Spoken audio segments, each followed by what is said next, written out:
Are we live? I don't know. Yeah. All We're right, live. I think We're we're live. All right, great. Welcome ladies back. and gentlemen. Thanks for ruining the intro. Ladies and gentlemen, welcome back to the No Respect podcast. My name is Mackie, and join alongside me, as per usual. Sorry for the delay, actually, folks. It's been quite some time. But next to me, I've got Alex and Justin virtually to talk about the Montreal Canadiens that have gone through some things since the last time that we spoke. And those things were not a winning streak. We'll get into all of that stuff tonight. Starting with you, Alex. Alex, how are you tonight? I'm good, man. It's good to be back. What's it been? Almost 3 weeks now? And I missed last episode, so it's probably been over a month for me. You're looking good, though. vacation. You look Yeah, appreciate big it. vacation. Looking much better than the Habs. But That's true. I mean, that's here a we are low again. bar right now. Yeah, it's a low bar right now for sure. And Justin, what about yourself? How you doing? And again, a huge thank you to anybody who has joined us. 5 watching to start off tonight's show. Fantastic, Justin. I'm good. I'm I mean, every time I think about the Habs, I get extremely depressed. But other than that, I'm doing great. So good to be back. We kind of had a little hiatus there, but we're back now, stronger than ever, like the Habs. I think, we're making the playoffs now. Boy, oh boy. Well, folks, yes, again, it's been a little bit of time, and since then, quite a few things have happened, some big ticket items, starting with the fact we're going to start the conversation off with this. Marc Bergevin is no longer the GM of the Montreal Canadiens. This is obviously the end of an era, and that's what our episode 6 is called.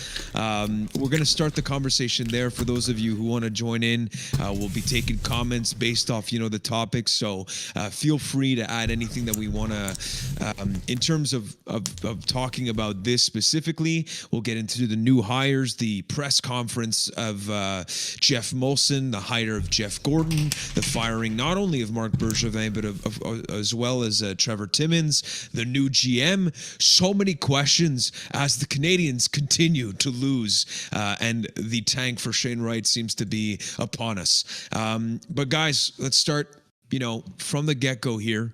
Marc Bergevin no longer the GM. Take me through maybe a very quick synopsis of what you felt at the moment that you heard the news, if it made sense, were you expecting it, all of those things. Justin, you go ahead. Honestly, I was not expecting it, to be quite honest. I was expecting a coaching change before seeing a GM change. To me, I don't think it's necessarily Marc Bergevin's fault that the Habs are playing so poorly this season. I think his moves were legitimate moves, and they were plugging holes that were kind of holes that became holes because of circumstances that are outside of his control. So I didn't really feel like he deserved so much to be fired. It was more a move to kind of shake things up and make a change, as so many people have said. So yeah, I was a bit shocked that he got fired, but I can also understand with like the kind of controversy around his not signing of a contract this year. Like, it kind of seemed like there was already kind of rocky starting the season. So in that regard, it kind of seemed like it was coming. But yeah, I don't think he necessarily deserved to be fired. I think he had a great tenure in Montreal, and I'll definitely miss his kind of wisecracks and his fun attitude there. So yeah, it's kind of bittersweet, I guess. I want change, but I'm gonna miss Berge for sure. Interesting that you didn't find that it was really his fault. But Alex, I'll get your thoughts on this, and then we can maybe discuss. What were your initial reactions to the news? I think very similar to Justin. It was surprising the night of to hear that news. But when you think about it, obviously the team's struggling. And like Justin mentioned, the contract, all these rumors of him not wanting to re-sign or wanting to maybe go somewhere else, it kind of makes sense the more you look at it. And at the end of the day, they had to do something. Justin mentioned coaching change, but Bergevin's tried 4 or 5 coaches in his tenure. So he's the next logical step. And it is what it is. Yeah, we can look back the time he had here, the crazy run last year, but it's time for something new. And here we go. Yeah, that's. I think that we can all agree that this panel was not like a Bergevin hater. I know that some of us were maybe more optimistic and more, I guess, supportive with regards to his tenure and what happened. If I were to recap Marc Bergevin's tenure again, putting myself back when he was hired in 2012, Jeff Molson touched on this a little bit, is the fact that he had no experience. He turned the team around with obviously the talent of Carey Price, and tried to make the playoffs and make them a competitive team. He successfully did that. Did he do it?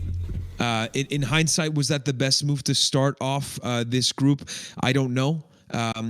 But there was a shift, and this was the second phase. He even spoke about this when he was a GM, is that, the way that he evaluates himself is that there was the first one, which is the 5-year plan that failed, got us to the Eastern Conference Finals. Chris Kreider incident, fuck Chris Kreider, still to this day. But there's that part, and then there's the reset Bergevin, which I believe that's when we started seeing some really big learnings in terms of, approaching the draft in a different way, not drafting necessarily a Michael McCarron just because he's big and we need a centerman. So all in all, I think that Marc Bergevin did a good job. Do I think that he took us exactly where we want to be? Of course not. But that being said, you look at the trades that this guy did. He brought in some big pieces, and he didn't start off with quite that much. So for that, I think that there's a foundation of there to be kind of appreciated from the fans' perspective, and all of this to say that it's perfect. I enjoyed Marc Bergevin as a GM. It is good to see a fresh start, and kind of like you guys, I felt like it was a little bit out of the blue, but also kind of makes sense with the way that this season is playing out. So, sorry, Alex, you had something to say. I mean, at the end of the day, it's very, very hard to win a Stanley Cup, and he came very close. And if you take a look at the roster he took over and what we have now, we're miles 100 times better. And there's a lot of depth, a lot of prospects. There's a lot of possibilities for a new GM coming in to pick what route they want to go with this team. There's some good pieces. And at the end of the day, you can't say Bergevin hurt this team. He did what he thought was best. Unfortunately, it didn't work out completely, but we almost got there, and we have to appreciate that. Yeah, completely agree. Justin, any thoughts that would follow up on that? I just kind of have an open question for you guys. Do you think... Well, I mean, I kind of know the answer, but maybe I'll just say it because I know what your answer will be. But I think if we hadn't made the Stanley Cup Finals last season, I don't know what kind of opinion we'd have of Marc Bergevin in his tenure. Because if you look back, I think we've probably made the playoffs like close to 50% of the seasons he's been with the Habs. And I mean, we made the Eastern Conference Finals off the coattails of another GM, kind of, since it was like his maybe second season in 2014.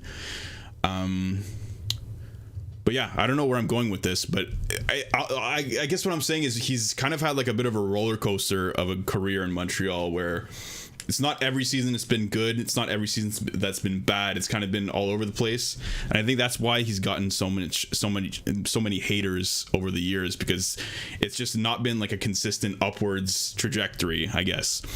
And I don't know if that's kind of what hockey is in its essence. So I don't have any problem with Marc Bergevin, and I think he did a great job, and he's an exciting guy because he always makes crazy trades when no one's expecting them. So yeah, if I could answer that, like I do wonder what would have happened if if we didn't do that miraculous comeback against Toronto, we didn't sweep the Jets, we didn't dominate fucking the Vegas Golden Knights, and then eventually just finish, getting outplayed by the Tampa Bay Lightning, to be honest.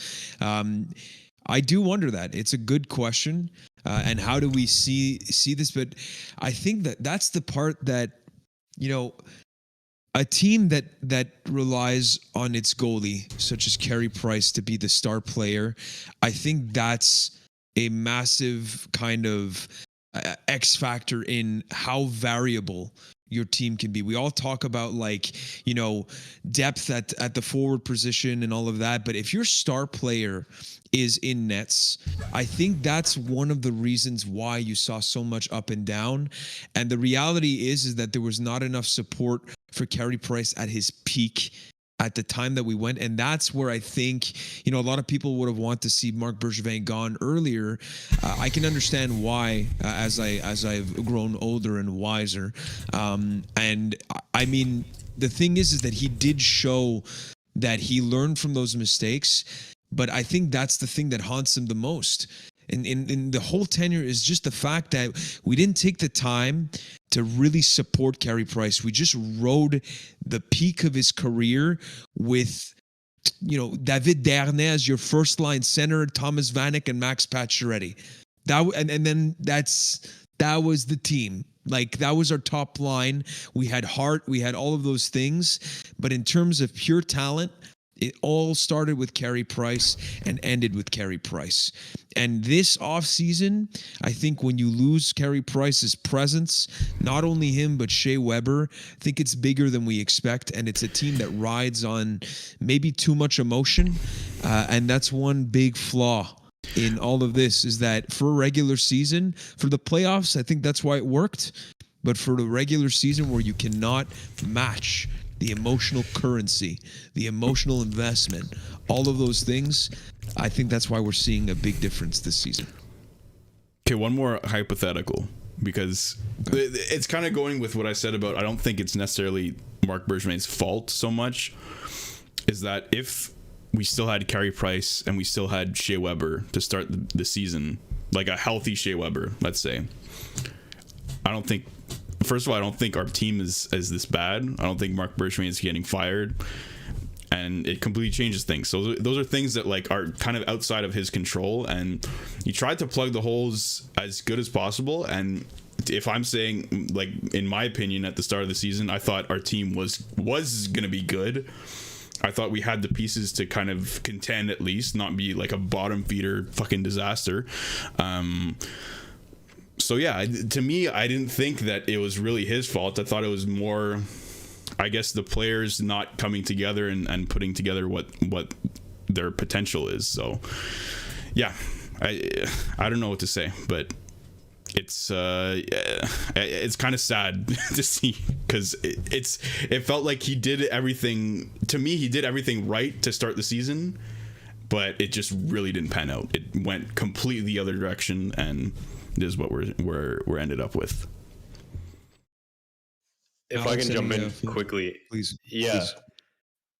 I mean, we can look at hypotheticals all day, and we all wish it had worked out. We all wish it'd be going better this year.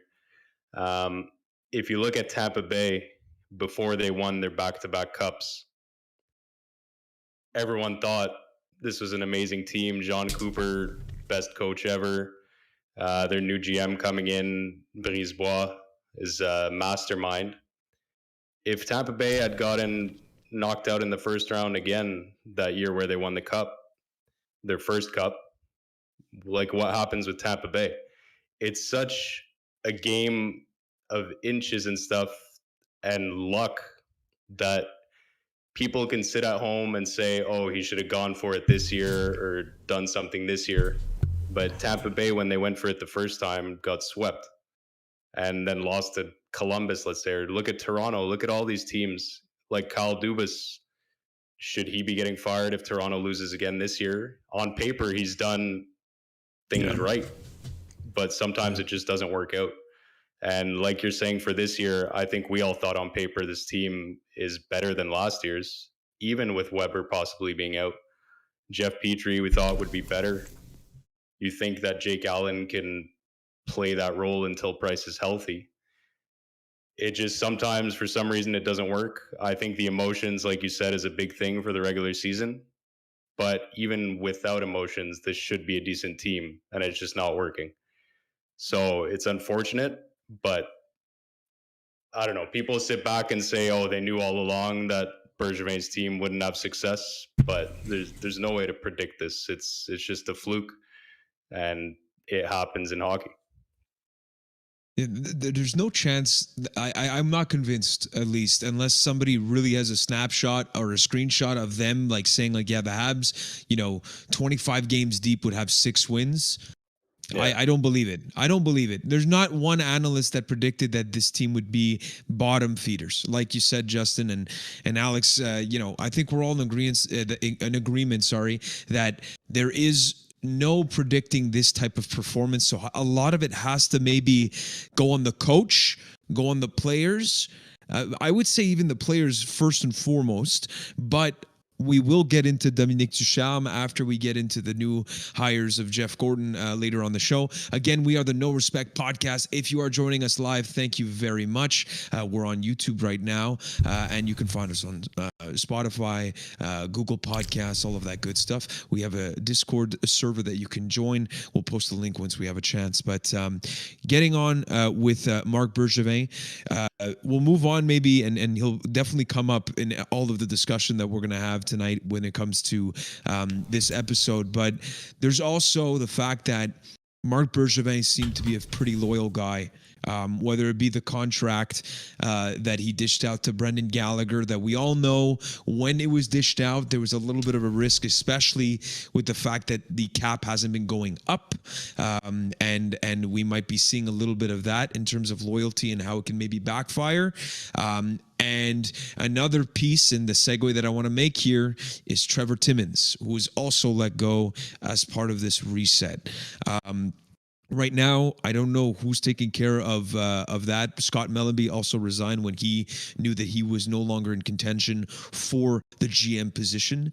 But what can you guys say about Trevor Timmins and the drafting in the tenure of Marc Bergevin as he's been here? And he's been here for longer than Bergevin, to be honest, 20 years, if I'm accurate with that. So let me start with you, Justin. Okay, all right. Off the bat. All right. Would you care to elaborate maybe a little bit more? I mean, he's had a few hits. Like, I'm talking about Ryan McDonough, PK Subban, Max Pacioretty, Brendan Gallagher. More recently, I guess. Lekkonen? I mean, you can say that's a hit if you want, but yeah. But yeah, it's mostly been busts, to be quite honest with you. Like, the higher picks mostly turn into busts, and I don't know, like, being a scout is tough. It's not an easy job, I'm sure. Like, most of the draft after the first 15 picks is a crapshoot, so I can't fault him too much. But I mean, he definitely doesn't have an amazing track record other than maybe like the 2010-ish era. So for me, he was nothing to write home about. I'm not too sad to see him leave. So yeah, I'm happy to see. Maybe I've heard Jeff Gordon seems to be a not so bad drafter or scout type guy, so hopefully he could bring something there and we can get some players that actually come to the system. Just to say another thing, I don't think it's necessarily completely Trevor Timmins' fault. I think the Habs development system has been horrible for a long time. I think like Jake Evans is like the only player that I could think of that's come out of Laval or St. John's or wherever the fuck they were before and actually done something in the NHL. So that's also another problem. Can't blame it all on Trevor Timmins, but yeah, that's my opinion. Yeah. One thing that I heard during I'll let you answer right after this, Alex, but one thing that I agreed with, I think I heard it on TSN 690, is that a great way to describe the tenure of Trevor Timmins and all of this is that he was pretty good at hitting singles, but he never hit a home run. And when it comes to, you know, an Arturi Lehkonen, a Brendan Gallagher, all of these guys that they got in the later draft picks, and he'll get the steal, the Caden Primos in the 7th round looks promising. What I will give as benefit of the doubt to Trevor Timmins, you know, is the fact that only recently has the draft become more important. And that was when Marc Bergevin made it a point with the reset to start accumulating more draft picks, because as you mentioned, we haven't really been drafting in the top 10, so it's not an exact science that it becomes more difficult. So he's gotten more shots at you know, that metaphorical lottery ticket. You buy more tickets to see if you can get that, you know, cash prize at the end of it. We got guys like Norlinder. We've got guys like Romanov, or Romanov, I should say. We've got Jordan Harris that seems to be like in that. We've got Ryan Paling. We've got Jesse Alone, and we've got a lot more picks that have some type of promise. I know that you're making faces. All I'm giving is a little bit of that benefit of the doubt. Want to thank Elie Pinsonneau and Johnny Golden, who are joining us live tonight as we record episode 6, End of an Era. Please don't be shy. Eli. We're talking a little. Oh, sorry. Well, Elliot, no, for sure. Okay, well, you'll tell me. It's Pinsonneau. It has to be. Okay, all right, here we go. That being said, we're going to be talking about first Trevor Timmins, Marc Bergevin, maybe Paul Wilson, if there's anything to be said, really. But yeah, so getting back to Trevor Timmins, that was one of the other counterpoints that I wanted to make. But Alex, your thoughts, and those of you who are in the chat, reflecting on Trevor Timmins, what do you guys think? What to make of his tenure alongside of Marc Bergevin as we haul off? Alex, go ahead. Yeah, someone posted a statistic, and I might have the numbers a bit wrong, but if I remember correctly, the Montreal Canadiens are the only team in the past, I want to say 20 years, to not have a 70-point player, which I believe it was Tomas Plekanec and Pacioretty who came the closest. But it just goes to show, like you said, we've never hit that home run. Guys we thought might get there, Galchenyuk, that's the only one I can think of, actually. But it's just been brutal. And then development-wise, like Justin said, there's another quote that came out. Max Pacioretty was saying that he had to ask Bob Gainey to go back to the AHL because he wasn't getting that proper first line, second line time to actually develop as a player. So overall, it's just been poor. And hopefully now with someone new, we can start developing and build the team from the AHL, build it properly. Yeah, Steph C says, didn't Domi have over 70? I think Alex was talking about actual draftees from Montreal. So yeah, that's exactly. Yeah. But also, Steph C adds that at least the Montreal Canadiens are 100% going to be winning the Stanley Cup before 2,100. So I like those odds. And Eli or Eli and Johnny will be talking about Gordon right after this. Wrapping up on Trevor Timmins. I mean, the biggest thing for me in this whole discussion, and you pointed it out, I don't know how much this is on Trevor Timmins, but this is something that I do want from the new hire of Jeff Gordon and whoever else is going to be the bilingual GM for the Montreal Canadiens that we'll get into later, is development. We saw a little bit of a glimpse of hope, I think, with Joël Bouchard for a little bit.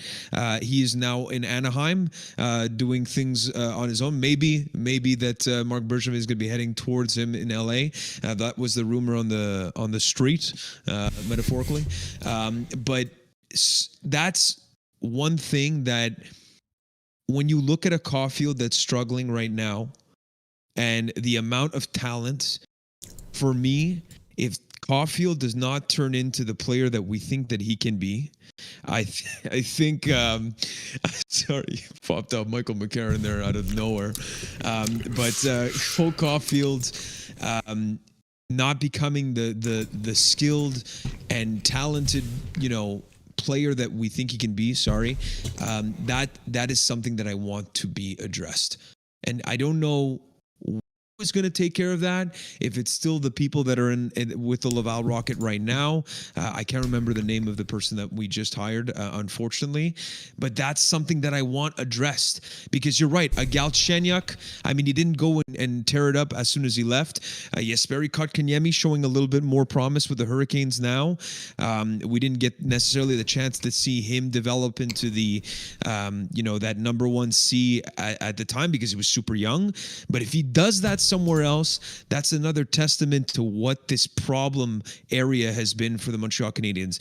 Not only through the draft, but once you have the talent, being able to develop it, nurture it, and get it to a point where we can say, we've got it. That's it. I think we've done it with goaltenders in Carey Price, maybe certain defensemen, Andrei Markov, but that was maybe before.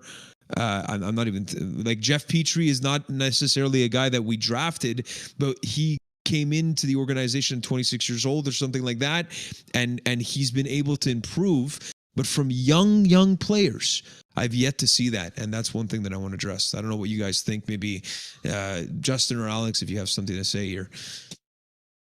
Yeah, it's obviously tough. Like the examples of Kotkaniemi and Caulfield, like in their first seasons, kind of seem to tear it up, and then it's like, what do? Do you send them back? And then the fans are gonna be like, what the hell, they were doing so well. Like, I think it's a tough position to be in, but I think you're right that it needs to be addressed. Like, we need to have a kind of plan that we need to develop these players in a way that they're gonna become serviceable players for our team, and in a time that like makes sense. They don't have to always rush them. They don't have to always take 4 years in the AHL. Like, it's a case by case thing, but they should have some sort of plan, some sort of kind of way of determining whether or not they can be ready, or they're ready in every situation that they're going to play in. I mean, I'm not worried about Caulfield in particular. I think he's still going to be a great player. Obviously, he's struggling, but the whole team is struggling. And I don't think it's helping him that he's getting like 12, 13 minutes of ice time a game. He's shown spurts of kind of like dominant play where he gets confidence and he just kind of like takes the puck in the offensive zone and does what he wants there. So yeah, it's just about giving him more opportunities. If that's in the AHL, maybe that's what he has to do. To get more opportunities to be confident and get his confidence back and kind of just score goals. And yeah, I think that's what he needs. Yeah. Alex, any thoughts on this? And I want to thank Steph C, Jeff M, and Austin Nicolas Zalazar Aslet, I hopefully pronounced that correctly, for joining us on the live show here on YouTube. Yeah, some more on development on the Habs. Alex, if you have anything to add here as we stretch out Michael McCarron's face, who now plays for Nashville. Yeah, I think you guys touched on most of it, or probably everything. But I think our bottom 6 especially, you have to be able to get those pieces from your farm team, from your draft, because otherwise you're making trades or overpaying for third, fourth line guys, and then you're stuck. You can't fill out the rest of the roster. So I think, like you said, a system just has to be put in place to show the player what they need to do to move up, what's expected of them, and then teach them how to do it. But it can't be this bring him up for 5 games, oh, he underperformed, send him back to the AHL in a different role, to then somehow expect him to come back and perform. It doesn't work.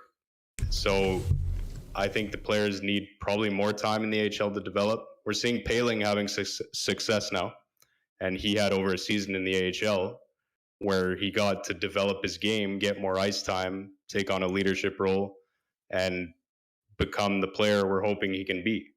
And that finally seems to be working. So maybe that's a step this team has to take, and hopefully it changes in the future. It feels like the Habs development is like kind of like retooling development. Like they like send players down, bring them back up, go back and forth.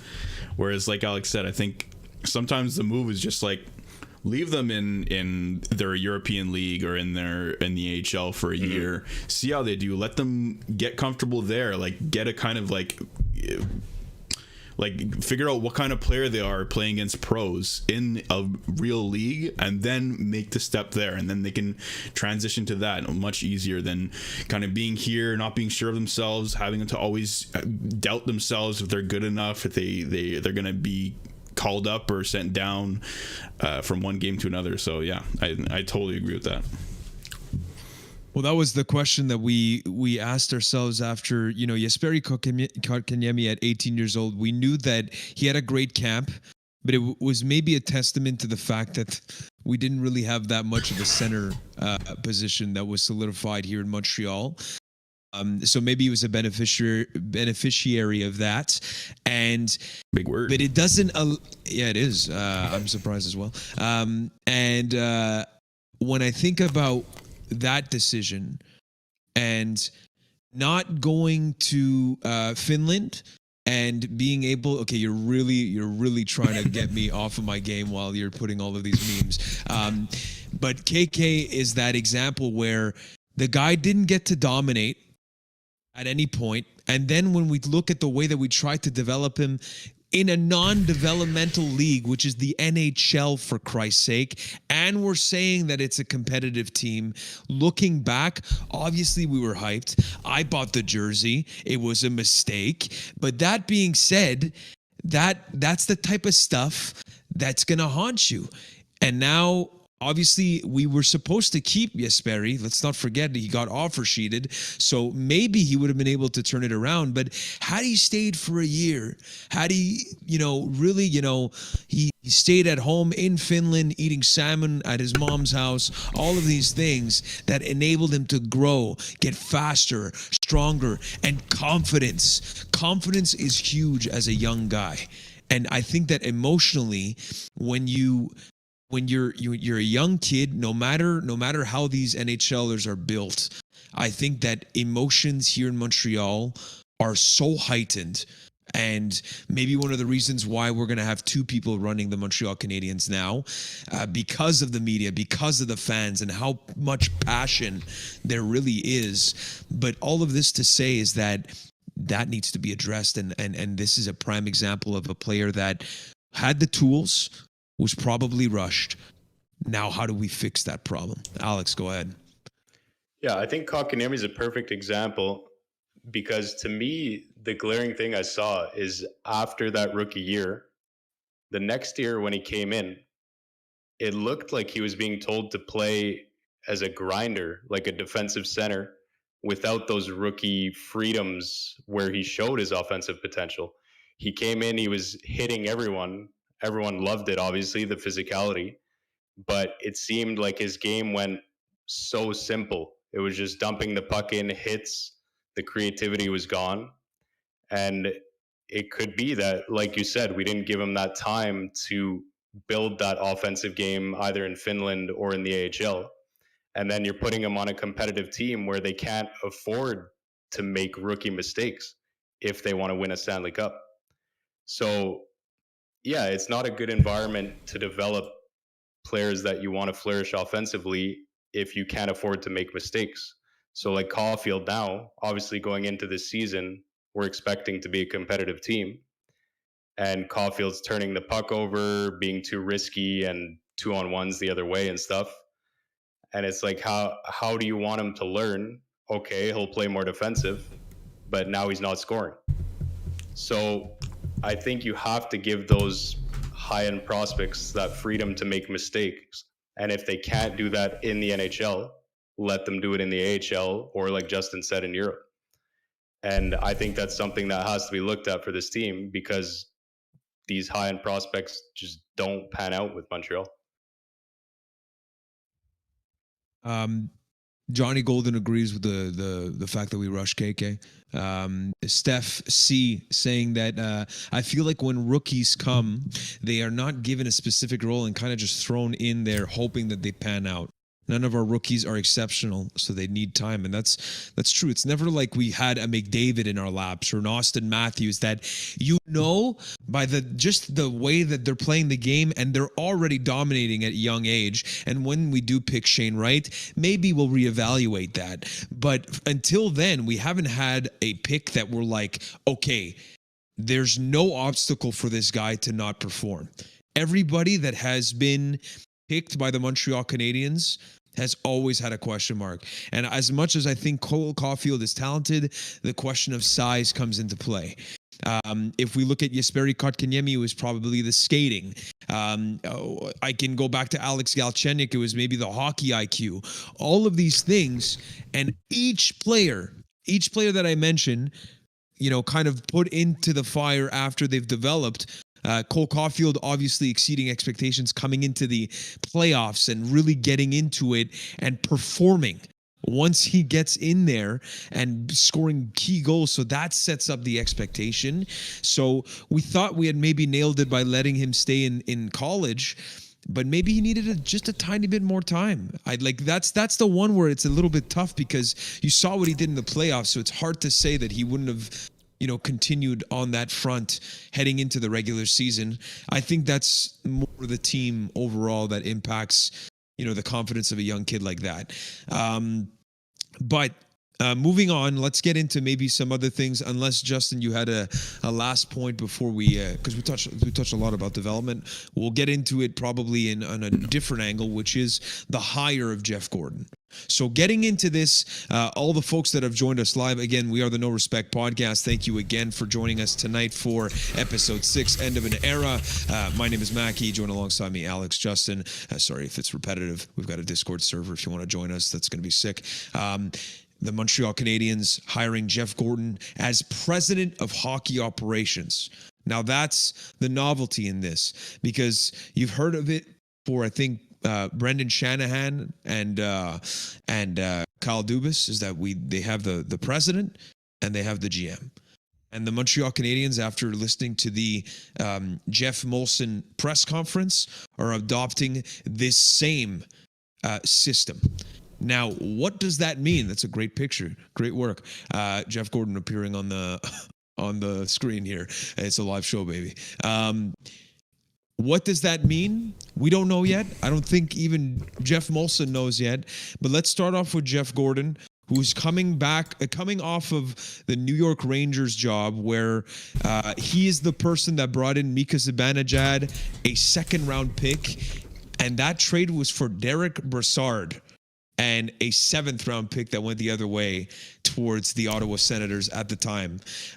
So quite a steal looking back on that one. There's obviously some more here, but the New York Rangers obviously have been a competitive team, but they've also gone recently into a rebuild/retool. I want to say full rebuild for them. They weren't afraid of it.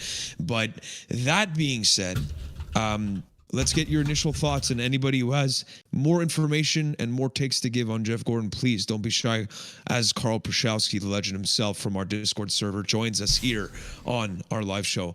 Who wants to start here? Raise of eyebrows, if you have. If you have eyebrows? Yeah, exactly. All right, Justin, you won the race. Go ahead.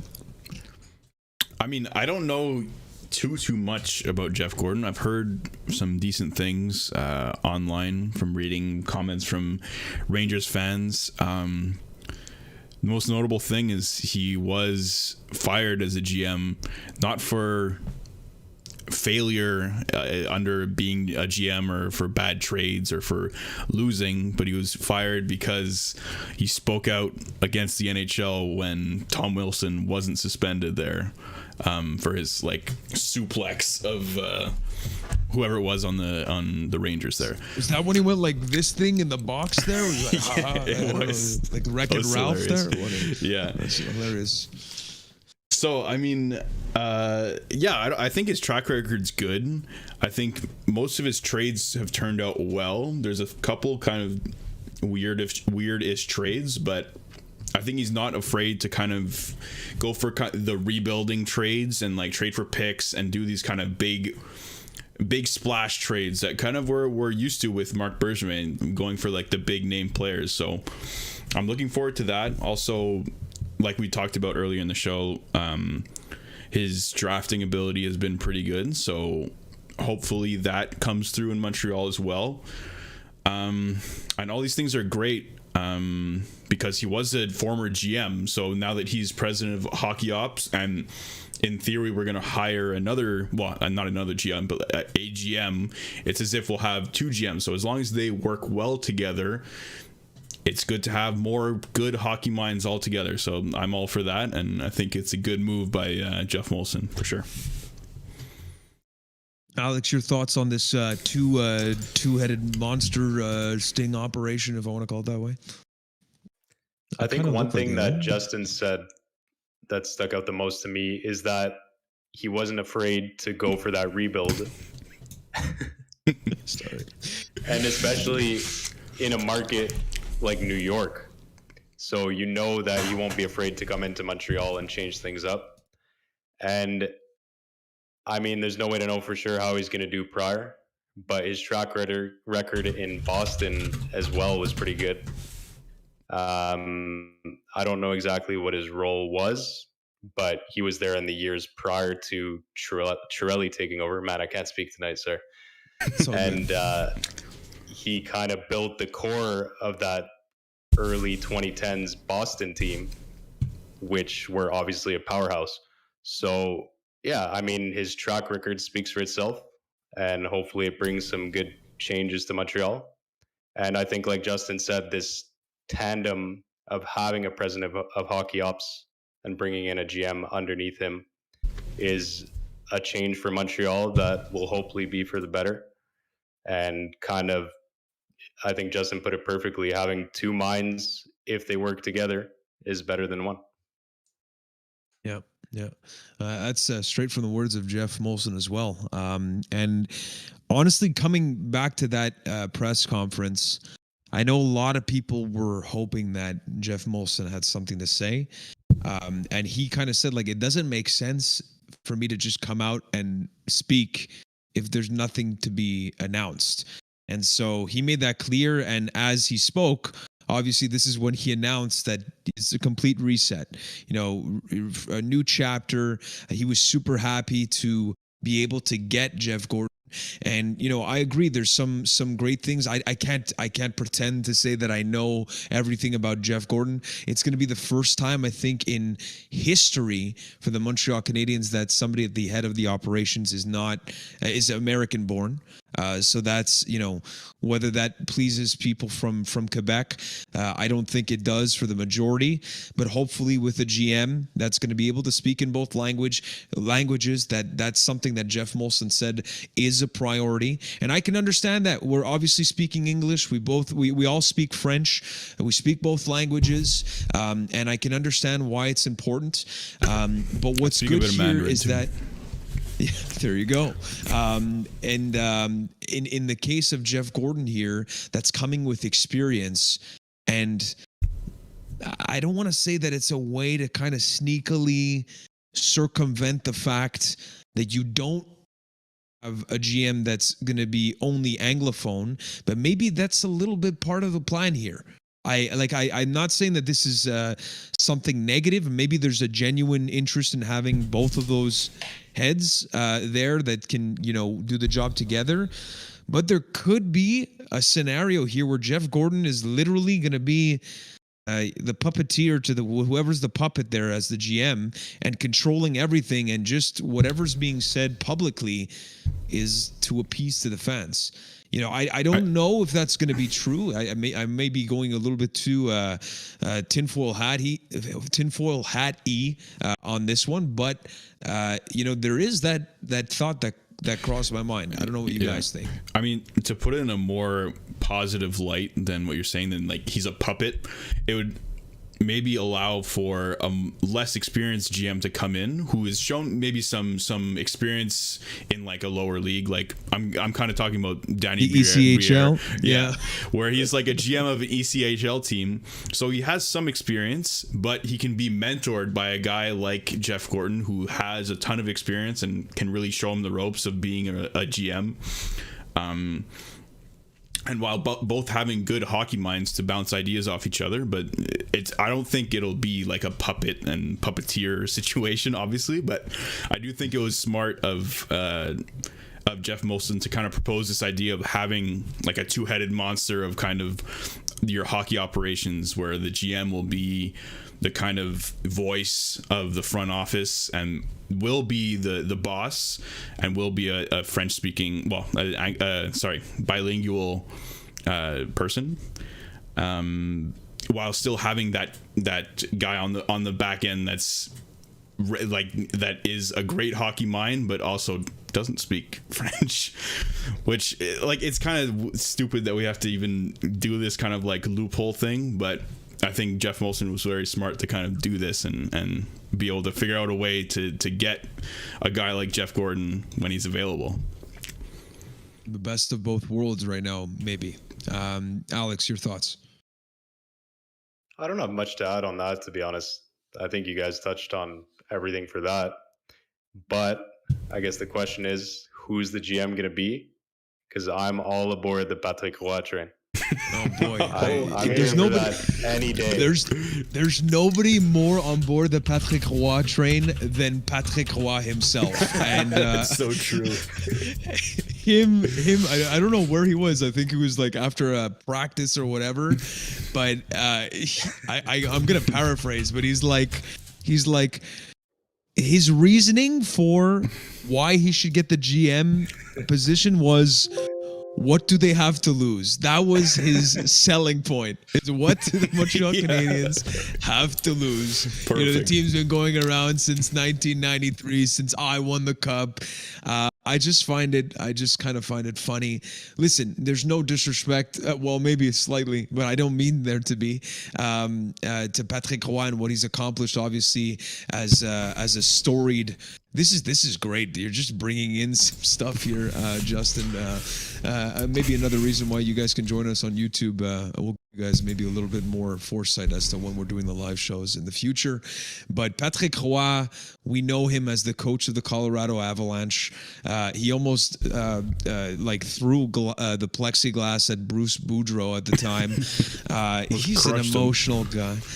You know, we talk about a GM position, and I can't even imagine like Patrick Roy sitting down and having like an analytical conversation. I feel like everything is going to be like, no, this guy's out. Like, get him out right now. It's like, Patrick, he just made a bad pass. Like, let's calm down. He's like, no, I want him out right now. Okay. You know, he looked at me differently. That's the type of GM that I would expect Patrick Roy to have. And then you throw the plexiglass. So I personally don't think that Patrick Roy is the solution to, especially having a two-way cooperative type of conversation, analytical, let's sit down, let's talk about it. I could be wrong. But Patrick Roy and the GIF that we have playing does not speak that as a message, if that makes sense. I don't know what you guys think. Justin, your thoughts on Patrick Roy potentially being the GM here? Yeah, I mean, I don't know. Obviously, I don't know Patrick Roy like personally in like a calm setting. Obviously, I've just seen him as a player, as a coach, even as a coach in like a very small sample size. I've mostly just seen him freaking out and trying to crush Bruce Boudreau with a plexiglass. So I can't say much from experience. But I feel like a lot of fans kind of romanticize the old players, like the legends of the Habs, and think they can be the saviors and kind of make the Habs great again. Not to quote Trump, that was really not what I wanted to do.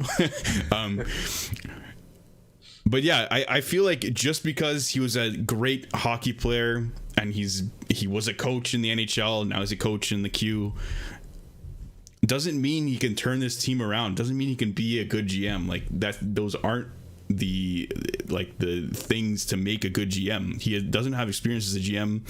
I don't see why he would even be considered for the job.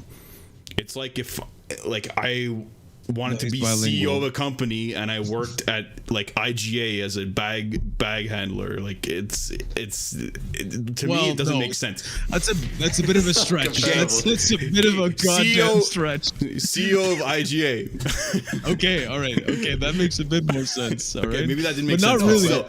But I don't feel like he's just like suited for the job. He doesn't have like he doesn't have any experience with being a GM or what it takes to be a GM.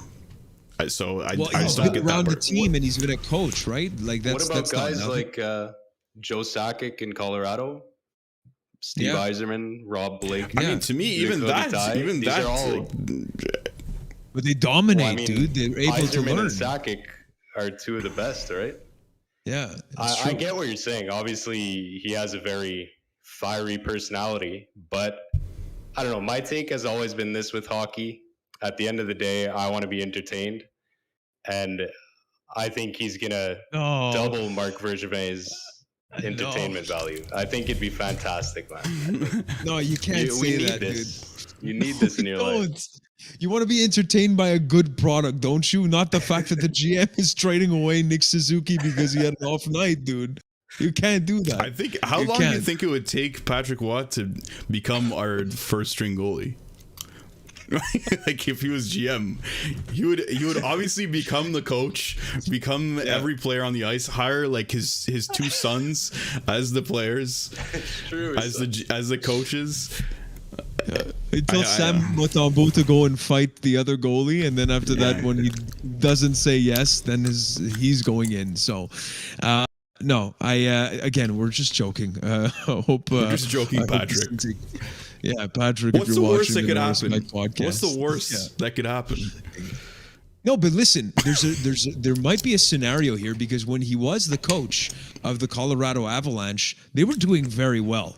They weren't at the same level of the of development. They didn't have all of the the Nathan McKinnon of today was not the Nathan McKinnon at the time.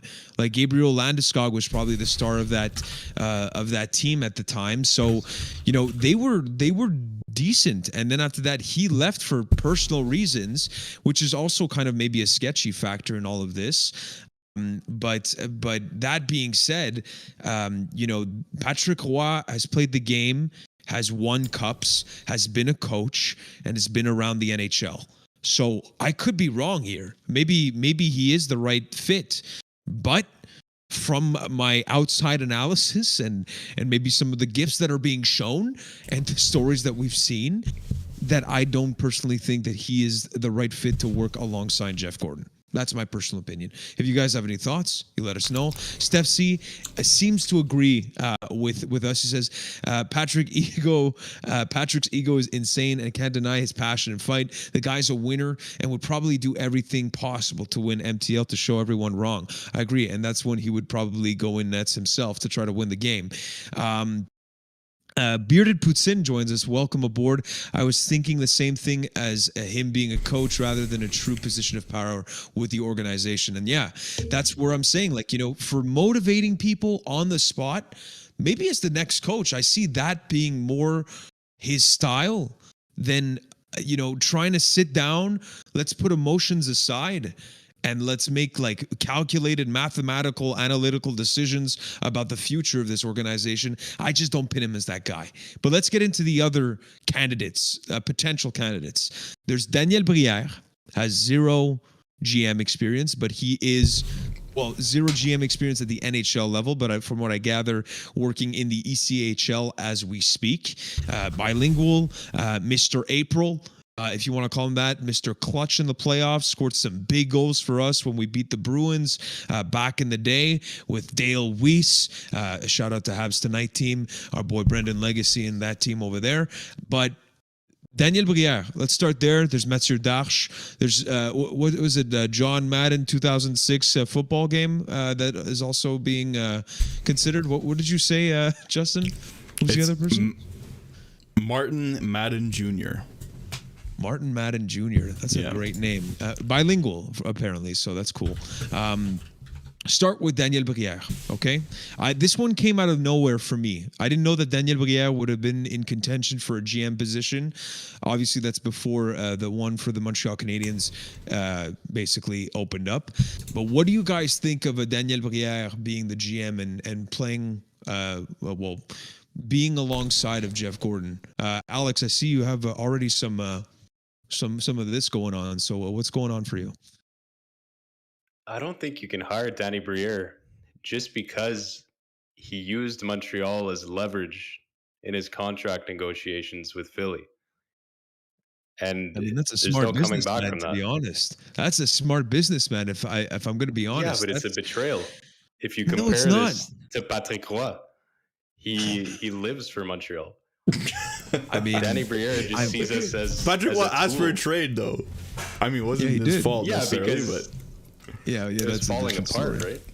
Yeah. But yeah, I think we're just a stepping stone for Danny Briere. He's just always looking for the best financial opportunity, and Let's relax. he's Let's just trying relax, just Alex. trying to build a career. He doesn't care. You know what? Jacob Desrochers, who joins us on our live show, says that Danny Briere is such a beauty. So I think he disagrees with you here. So, I mean, you That's a bad have to take. pander. You have to pander. Okay. No, I'm kidding. Thank you, Jacob. But yeah, if you guys have any thoughts on Danny Briere, or who do you want to see be the next GM? Is it Patrick Roy? Is it Mathieu Darche? Is it Danny Briere? Maybe for Jacob Desrochers it is. Let's go with Justin. What is your take on Danny Briere being the GM for this group? I mean, something that I said earlier, like, I feel like someone like Danny Briere, obviously I know nothing about his management style. I know nothing about him as a person, other than what I've seen as him as a player. But yeah, he can be someone that Jeff Gordon can teach as like an inexperienced kind of guy that comes in. He's young. He knows the players in the NHL. He knows like what works in an NHL team, and you can kind of be mentored by Jeff Gordon. So I mean, this is true about anyone that we could hire, like any inexperienced GM that we could hire. But I think I don't know about Danny Briere. I also kind of think he's not super loyal, like Alex said. But whatever. Alex Rock, who joins the show, came in with a fucking massive shout out, and that's Bobby Lou that I forgot to mention. That is Roberto Luongo. yeah. St. Leo represent, baby. No, but Bobby Lou has some fratello. management. He is definitely a fratello, which is very important to me, but shouldn't be one of the French.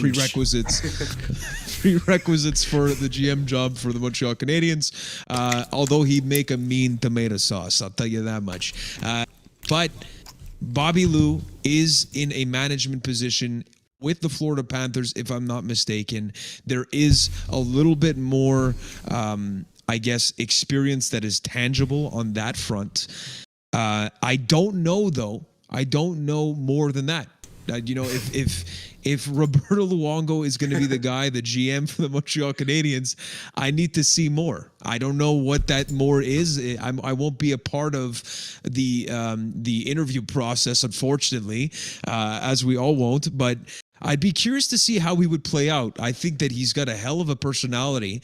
You know, Marc Bergevin is a joker, but if you've seen Strombone's, Twitter page, it goes well. It's a festival over there. So I would think he would make for a pretty entertaining GM.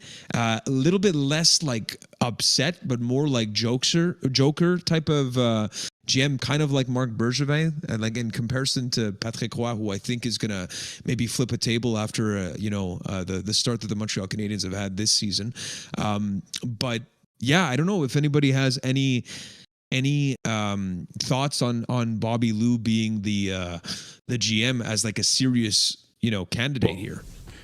Well, he was selected as the assistant GM for Team Canada for the Olympics, so he has some that's high praise for him. So, I mean, if other people think that, then he could be a good fit if he wants it.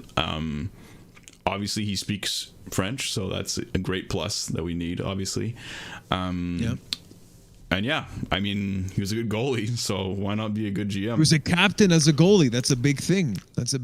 Least we forget. Huh? The least we forget. Is that the wrong way to say things? I wanted to be poetic about it, but I'll shut the fuck up. Last person that I was most interested in because of his experience with a winning franchise such as the Tampa Bay Lightning, and that is Mathieu Darche. Mathieu Darche actually went to my high school, Notre Dame. So that's another personal reason for him being the GM of my choice and my picking. But all jokes aside, and being more serious, is Mathieu Darche being alongside a Julien Brisebois, being alongside this organization that just went back to back. I would assume being around this type of environment helps in having somebody that's going to see what a winning recipe looks like. Obviously, context is completely different in Tampa. Taxes, media pressure, all of these things. So that's the other side of things. So I don't know, but he does know the market. He played here in Montreal, but that being said, I don't know if this is the pick for you guys. This would be the pick for me, to be honest, based off of my limited knowledge. What's wrong, Based Justin? off your laughing? high school alumni status. Yeah, well, that's it. I also want to be able to use that. He went to high school, with me. Well, no, not even close to me. He did speak in my high school at one point. So, Alex, anyways, is there any good candidates from our high school? I don't think so. No, maybe Jacob Desrochers. Yeah, But seriously, it'd be good. in all seriousness, it's really hard to say. Like you said, we know nothing about any of these guys. None of them have GM experience. If you are talking about Mathieu Darche, yeah, like you said, it is huge. The winning culture in Tampa, worked under Yzerman, then Brisebois. I mean, you're definitely going to learn a lot in that environment. So it'd be a huge positive. But at the end of the day, I think what Justin mentioned earlier is having someone with minimal experience that can develop under a guy like Gordon. And realistically, there's no way for us to know what the right decision is until 5-10 years from now. But Darche, I think you make a good point, Maki, that winning culture in Tampa is big.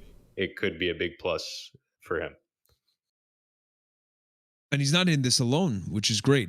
Jeff Gordon does have that experience. So I think that's the beauty of this thing, is that having a guy like Jeff Gordon being able to kind of still mentor Darche into maybe the more experienced route of a GM.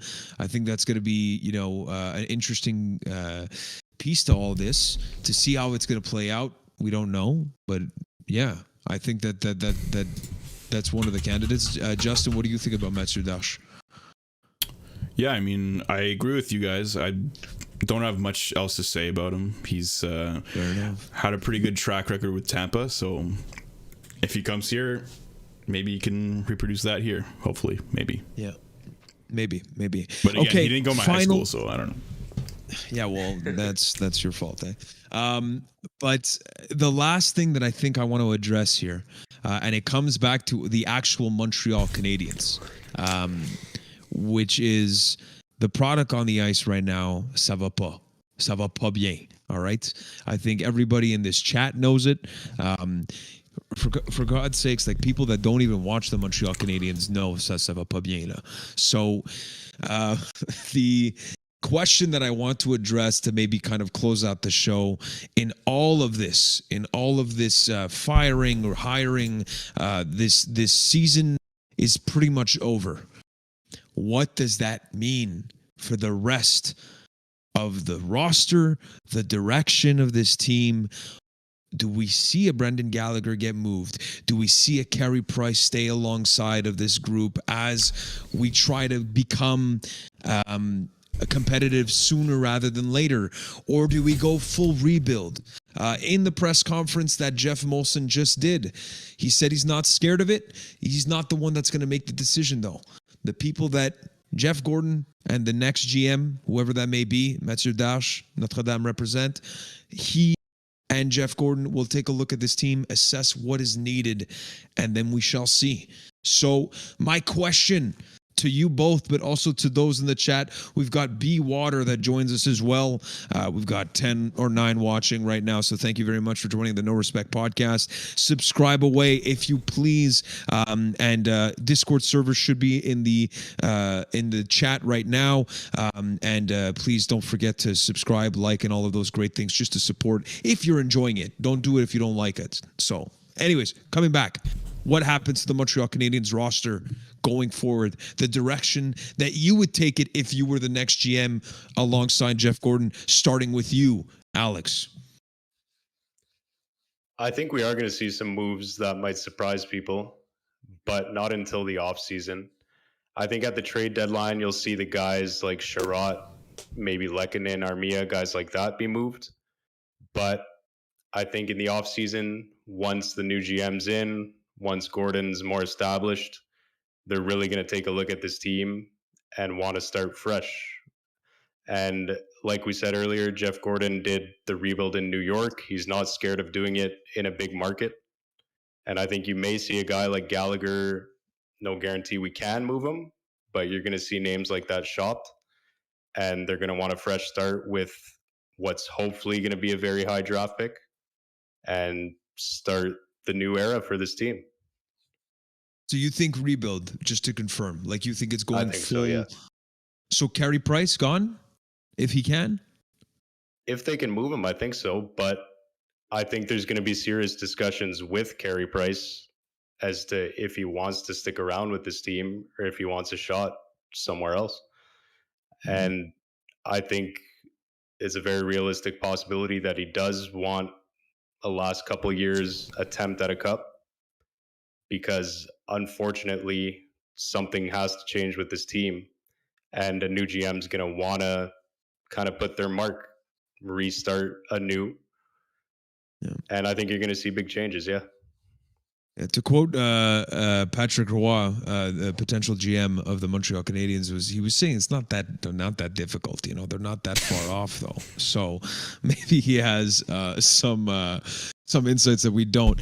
Bearded Poutine saying trade Sherratt, see who else gains value. Weber has leverage if he can't come back for a deal with Nashville since season's a bust. Just play the young guns. I can't disagree with that.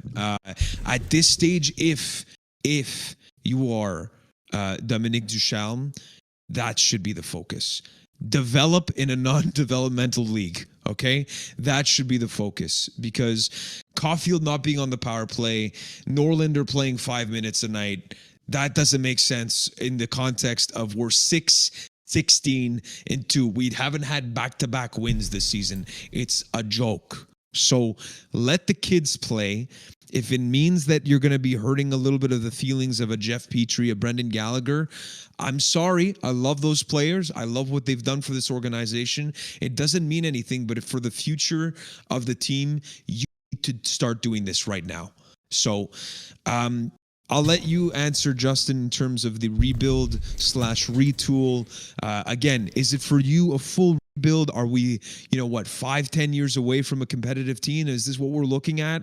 Do we have enough to be able to be competitive sooner rather than later? What do you think?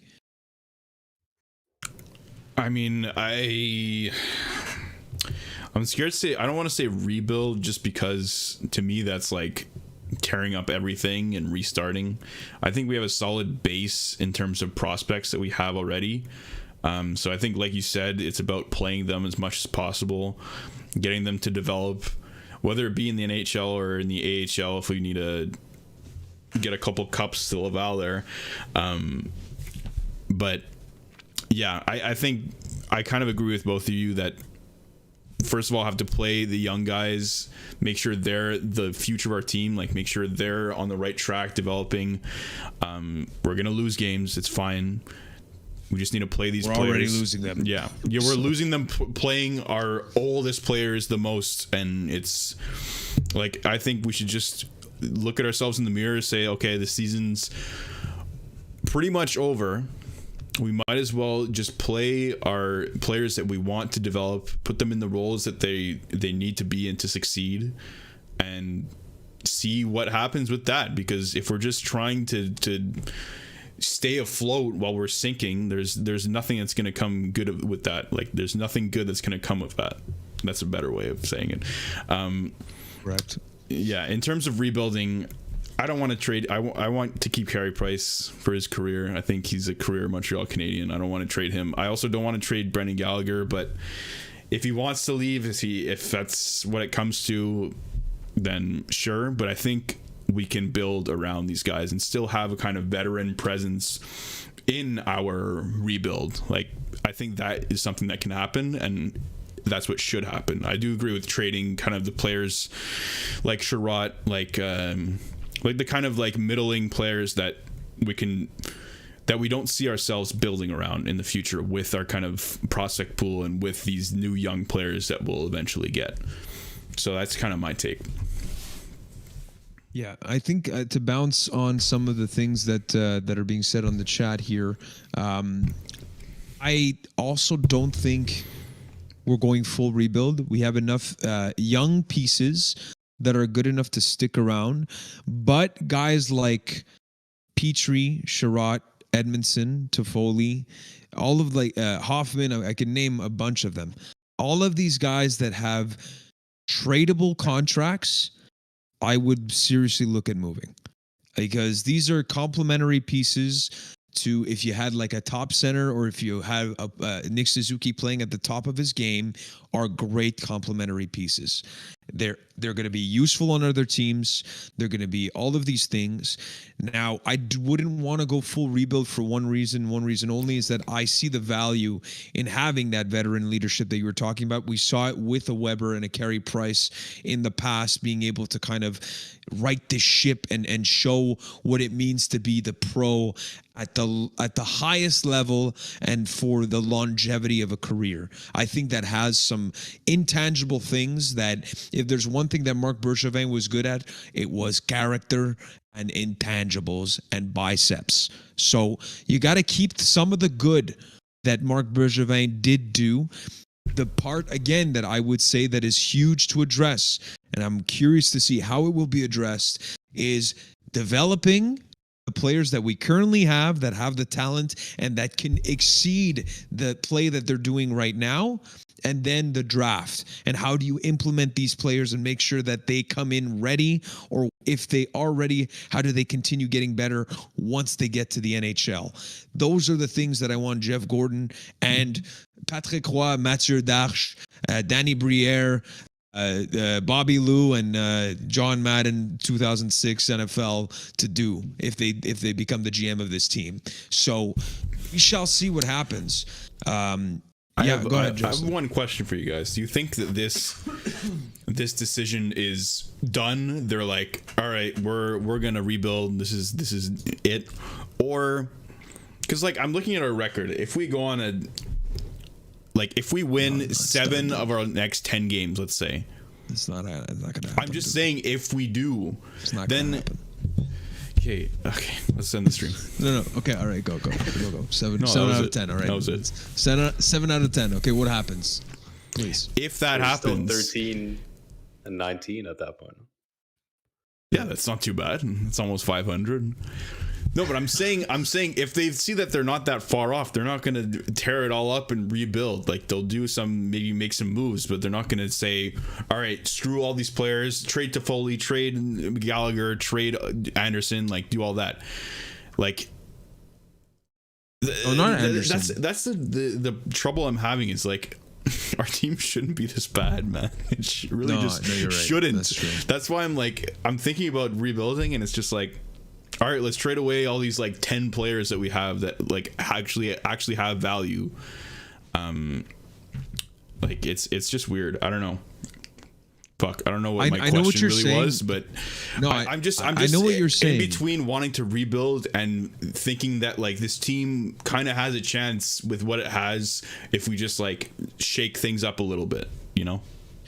But that's why I don't think it's a full rebuild either. Like, I don't think it's going to be that, but I do think that there's going to be some big names that have to get moved in order to do Again, I guess some people are going to call it a retool and they might not like it, and people want a full rebuild. But what we've discussed on this podcast quite often is we look at the Edmonton Oilers. How long have they been rebuilding? And it's only now with Connor McDavid and Leon Draisaitl and picking 4 times in 5 years the top pick or top 3 pick. I don't know what the stat is, but it's kind of ridiculous. On the other side, the Buffalo Sabres just traded away Jack Eichel because even with their top picks, ça marche pas, tabarnak. So we don't want to be in that situation. We want to be a team that can get better quickly. And I don't think the by selling everything that you have, it's gonna happen guaranteed, because or else everybody would do it. Everyone would do it. Arizona, I can name every example. There are some people that have done it successfully. You got to get lucky, and if you don't get lucky, you're in for a long ass ride. Okay, we're all 27, 26, 28 here, around that. I don't want to wait till I'm 40 to have a competitive team. Okay? I don't want that. What's happening at 40? I don't know. Well, probably arthritis, something like that, right? Arthritis plus bad habits, that's not a good combination, okay? I'm saying that we need to figure out a solution that makes sense. That's why I haven't been against the kind of I know a lot of people think it's BS, but what Marc Bergevin was saying, like, to be a competitive team and just build through the draft, kind of liked it, because it meant that, like, we're not watching shit, even though we are right now, and we can see what we saw last season. That was the most magical thing I've ever experienced. Is that not, like, like last year during the playoffs, we watched the Habs make it to the Stanley Cup final on Saint Jean. Historical. Like, it was crazy. Arturi Lehkonen, nuts. And we're here now. 16 losses, 6 wins. What a joke. What a fall from grace. But all of this to say is that I want to get better fast. I don't know how we get there. If you have any solutions, if it's Patrick Roy, I don't know. I don't know. Like, I think the future's bright, to be honest with you. Like, right now we're going through shit, but the future to me is bright. Like, we have the base of prospects that, like, are gonna be good. So I'm gonna challenge you on that. What is the bright? Yeah, that's it. What are the who's coming like in and Weber saving gone, everything? We don't have a defenseman at that level. No, Carey Price, if he leaves, we don't have a goalie at that level. I'm saying the future. I'm not saying in the next 2-3 years. I'm saying the future is bright. Like, with the what? But you need to be more specific. More specific. Yeah, like, what is it? Is it 10 years? Is a long time. I'm saying when that's Mackey's 40 situation. Yeah, I don't want arthritis, dude. I'm saying, like, in like 5 years, when the prospects we have now are developing and develop. So who's coming in and saving our ass? When we have exactly. Like, I'm thinking of Matthias Norlinder. I'm thinking of, like, Romanov. When these guys, like, develop into what they're gonna be. Like, don't give me that face. Like, these are good prospects. I'm not crazy to say that. I'm not saying they're bad prospects. No. Let's have the discussion. It's good. There's no guarantee. Gouli. I'm not saying there's a guarantee, but we have Romanov he might be what he is. I'm sure he'll improve a bit, but it's not looking like he's going to be a game breaker. No, of course. He's looking sick, actually. He's not a number 1 defenseman. And maybe not. It might be a number 2. No, that's fine. Okay. That'd be very good. But we don't have those game-breaking prospects. What I'm saying is, I think with the young players that we have, a retool would fit this team, in that, like, if we do get some more prospects, we can build it up a bit more, and then we can acquire kind of players like we did in the last couple of years, like the Andersons, like the Toffoli's, like those kind of players.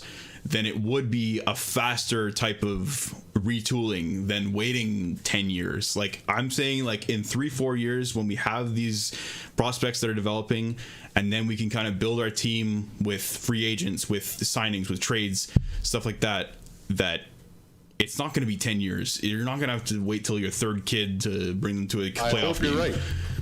I really hope you're right. I don't want to have a van and the Habs are good, dude. I don't want to have a van. I don't want to be at soccer vans. practice looking at my kid not being Get a able to do a Cybertruck. nice pass. Cybertruck, yo, that'd be the day. But listen, one thing that I would want, and this is the beauty of this shit season where we're really not performing to the level that I think that the Habs should be at. I think we all agreed. We're all like, okay, Habs are not top of the list. They're bubble team again. But the great part of that is that by the end of it, if we have a high draft pick and Steph C coming in with the great comment, and we get Shane Wright, okay? That, to me, is the ideal scenario. And we're going to have everybody that's going to have a chip on their shoulder. And then maybe we reevaluate. There's going to be some moves. Ben Sherratt, if you're getting a first-round pick for Ben Sherratt, get it. Secure the bag. Get it. If you're, but you're right. Like, I don't want to give away, like, a Josh Anderson, I think, is an effective player for this team. I know that not everybody loves Josh Anderson.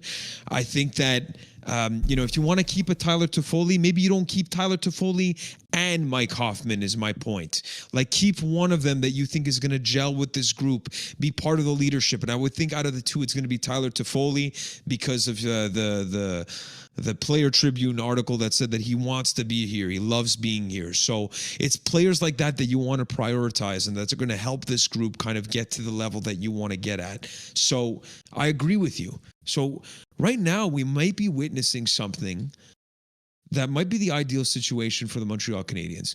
Complete garbage this year, makes no sense, gets us that first 1 to 5 pick, and then we come back with a vengeance. Next year, playoffs, first round, Leafs, get the fuck out of here, dude. Tampa Bay, we'll see you there, buddy. We'll see you there. Can you imagine? So Am much I getting delusion. too... It's an emotional roller coaster. I think if we had kept Am I that Danault, crazy? we would be a good team right now. Is he killing it right now in LA? Is that what's happening? Steph No, C says but- Hoffman over to Foley. I mean, pure sniper wise, I agree with you. That power play snipe show, I'm not going to lie. But for like 5-on-5 play, defensive play, I don't know. Leadership, I don't know. Maybe you're right. I know that your pick is Hoffman, right, Alex? Yeah, that's the best take I've heard all night. Steph C, I just watched highlights of Wright and all the comments are from Habs fans. Laughing my ass off. That's fair. All right. I think we have to tank 2 years in a row and get Shane Wright and Connor Bedard. I think that's a real play. How are you gonna pay all of them? Everyone named Connor. That just seems true, the way yeah. to go. Seriously. Yeah. Or Bowen. Yeah. Bowen, eh?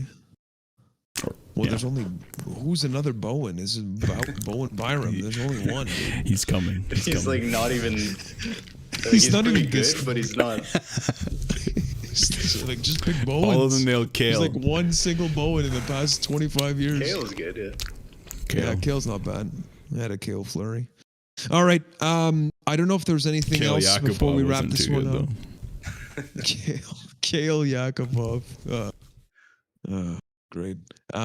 Anything else, gentlemen? Anybody in the chat? This is the last part of our show, I guess. I think we've covered quite a bit. How long have we been live? An hour and Like an hour 20? and 20 minutes or so.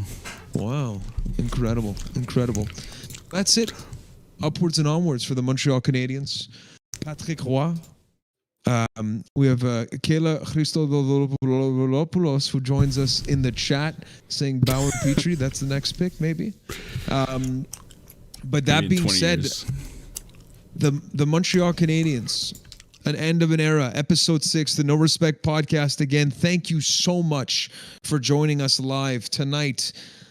What are we? Wednesday, December 1st. If you want to join our Discord server, we're going to post a link again. We often read some of the takes that are in the chat. So much to discuss tonight that we didn't really get into it, but please join us if you'd like. And if you want to follow, subscribe, like, it's always to support the channel. Again, our apologies for being away for some time, scheduling conflicts, general depression with the Montreal Canadiens. All of these factors came into play when coming into this for tonight's episode. But something, a beacon of light, a beacon of hope, which is Jeff Gordon, Jeff Molson, the new GM. Who will it be? We shall see. It starts the search since the press conference, since the announcement. We shall see what happens. But for Alex, for Justin, and for everybody watching tonight, you lovely people, we always remind you to respect the Orgasm Nation. Merci. Bonsoir. And we will see you again very soon. Go Habs, go. Ladies and gentlemen.